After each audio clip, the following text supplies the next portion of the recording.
Let's take a look at why to use Autodesk ForceEffect Motion. You'll see this powerful app can easily simulate the motion of mechanisms and verify concepts of your designs early on in the design process. So let's jump right in. In this video, you'll tour the user interface, view available commands and their usage, and how to interpret changes in the graphics window. You'll uncover some really cool features you can use during your design so that it's fast and efficient. First, let's tap a new diagram.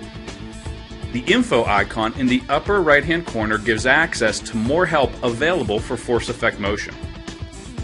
Tap the tooltips to display them, then tap the tooltip to get help for that particular command. Tap the unit settings in the upper right-hand corner to set the units for your kinematic diagram. Now, let's explore the toolbar on the left-hand side of the window.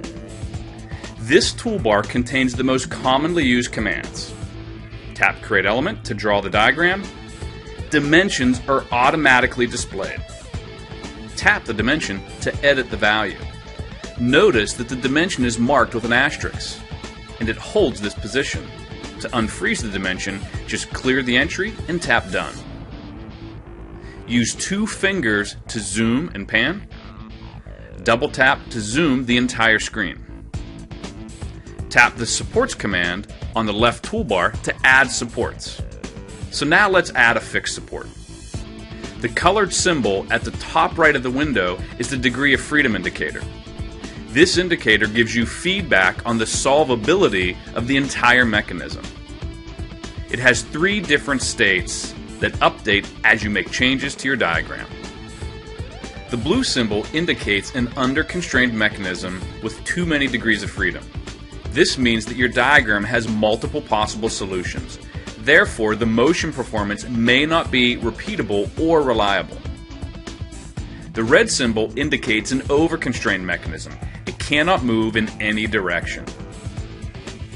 At the same time, a hash double line indicates the component is fully constrained and therefore it cannot move. The green symbol indicates that only 1 degree of freedom is available in the mechanism.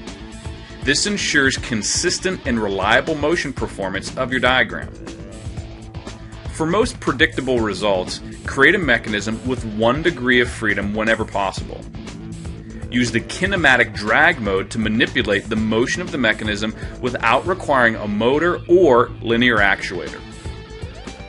Use the select mode to edit the geometry. You can create a trace path and see the trajectories for any point in the diagram. You can long select a point to mark it as a trace point. This point is now displayed with a blue cross. You can mark an unlimited number of trace points in your mechanism. You can explore the motion behavior of the system by selecting the type of actuator you want to use, such as a piston or motor. A piston represents a motion along a linear path. A motor represents a rotation around a specific point. Switch to select mode to edit the actuators using the options in the context menu. Notice the unique context menu for motors. You can set rotation angle, the home position, actuator speed, and the direction from this menu. Tooltips will display after a brief delay. Tap the play arrow adjacent to each actuator to play its animation.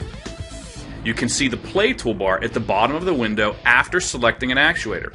It provides more specific controls for your playback. You can pause the animation, stop the animation and move it back to its home position. Tap the red record button to record the animation, which will be available in a report, and the movie is automatically saved to your device. And finally, click the gallery to save the diagram. So in this video, we showed you how you can easily work with ForceEffect Motion, what commands to use, where to find them, and how to interpret various symbols inside the graphics window.